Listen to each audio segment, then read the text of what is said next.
Discover the world के मुअज़्ज़िज़ दोस्तों, मैं हूं माजिद मलिक और आप तमाम देखने और सुनने वालों को अस्सलाम वालेकुम। नाज़रीन ग्रामी, कैदो बंद की सऊबतें यकीनन हजरत इंसान के लिए तकलीफ का बायस होती हैं, लेकिन ये कानून कुदरत है कि हर मुजरिम के लिए सजा मुकर्रर है।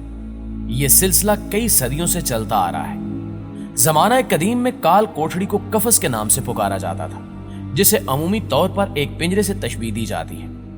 आज की इस वीडियो में हम आपको कफस की कहानी बताएंगे और ये भी बताया जाएगा कि सल्तनत उस्मानिया के बादशाहों को कफस में बंद क्यों किया जाता था। इस दिलचस्प और तारीखी वीडियो की तफसील जानने से कबल आप देखने और सुनने वाले मुअज़्ज़िज़ दोस्तों से सिर्फ इतनी गुजारिश है कि वीडियो को स्किप किए बगैर आखिर तक जरूर देखिएगा, ताकि आप इन कीमती मालूमात से मुकम्मल तौर पर मुस्तफीद हो सकें। तो आइए चलते हैं मौजू के असल हिस्से की जानिब। मुअज़्ज़िज़ नाज़रीन ग्रामी, कफस की कहानी शुरू होती है सल्तनत उस्मानिया से।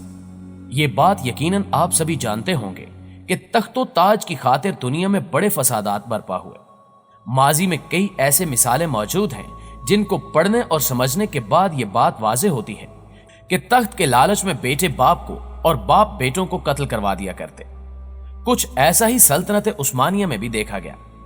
शाही खानदान के फर्द तख्त हासिल करने के लिए कई कई चालें चलते और इस दौरान सल्तनत उस्मानिया के कई खूबरू शहजादे कत्ल करवाए गए। कई सुल्तान आए और गए, मगर ये रिवायत दिन ब दिन बढ़ती ही गई। ये जानकर आपको हैरत का झटका लगेगा कि सुल्तान मोहम्मद फातेह ने कत्ल की इस रिवायत को एक कानून में बदल दिया था।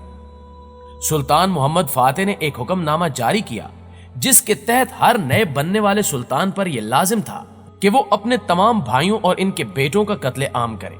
यहां तक कि शीरखार बच्चों को भी इस कानून की भीड़ चढ़ा दिया गया।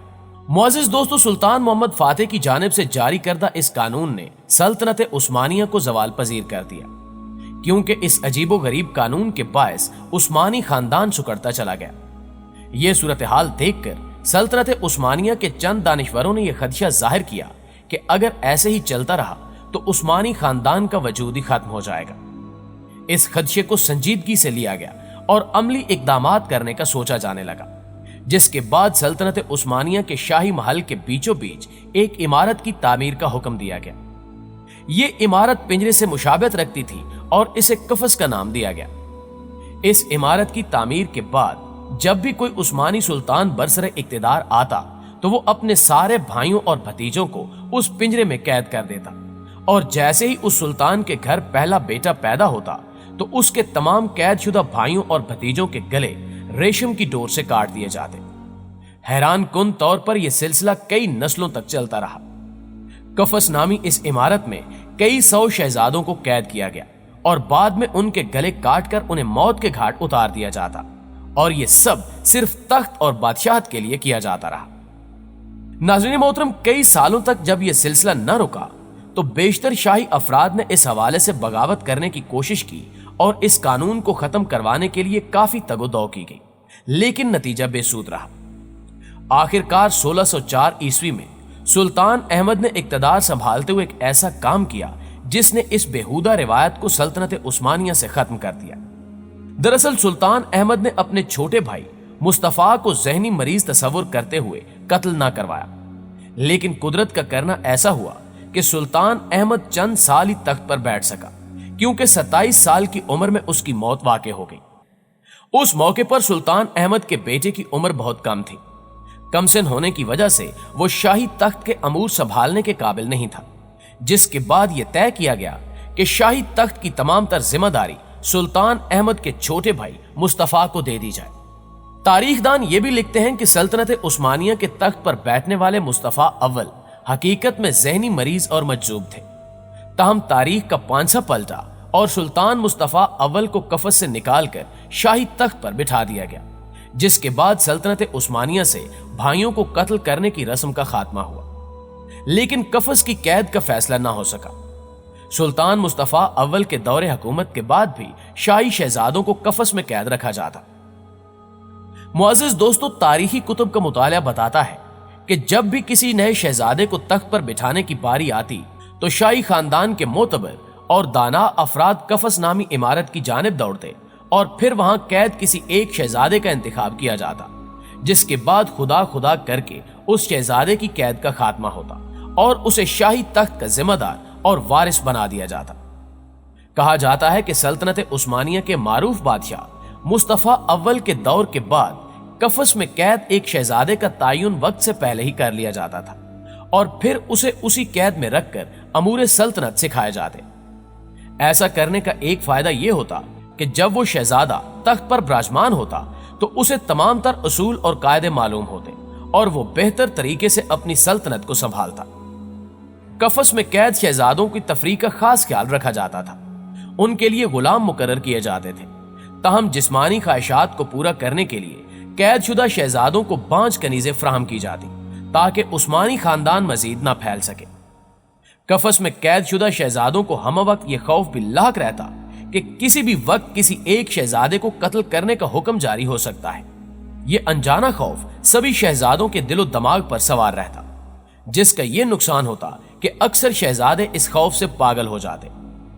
کہا جاتا ہے کہ قفس کی قید کا یہ سلسلہ سلطنت عثمانیہ کے آخری سلطان محمد VI تک چلتا رہا۔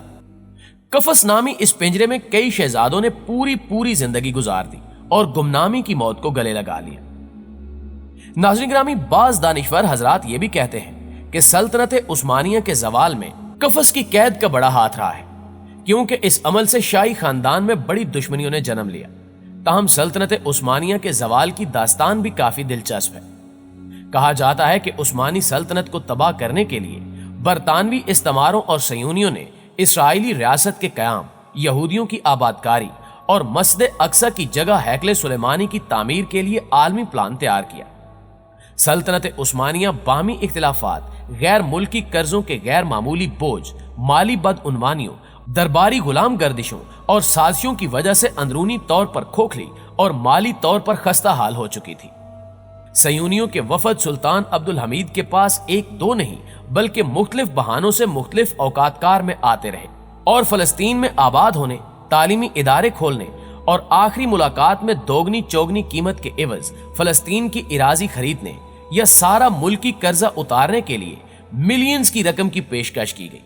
لیکن سلطان عبدالحمید جرأت، حمیت، غیرت اسلامی اور دور اندیشی کے سبب انکار کرتے رہے، کیونکہ وہ یہودی آبادکاری جیسے مکروہ عالمی صیونی عزائم سے واقف تھے۔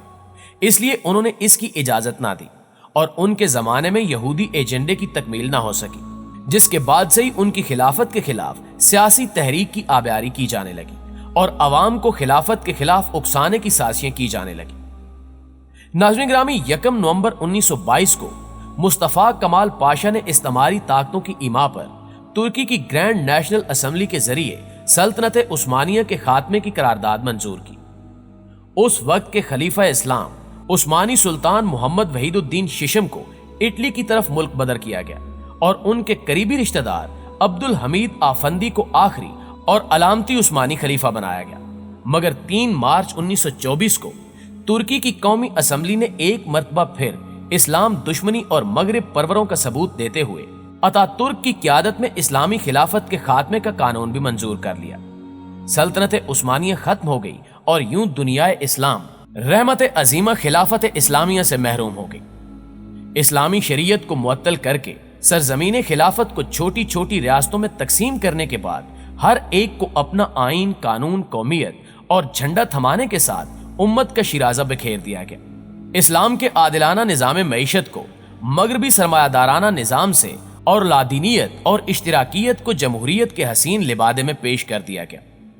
سقوط خلافت عثمانیہ کے بعد فلسطین پر برطانیہ نے قبضہ کر کے اپنا گورنر بٹھا دیا، جس نے یہودیوں کو اجازت دے دی کہ وہ فلسطین میں آ کر جگہ خرید سکتے ہیں اور یہاں آباد ہو سکتے ہیں۔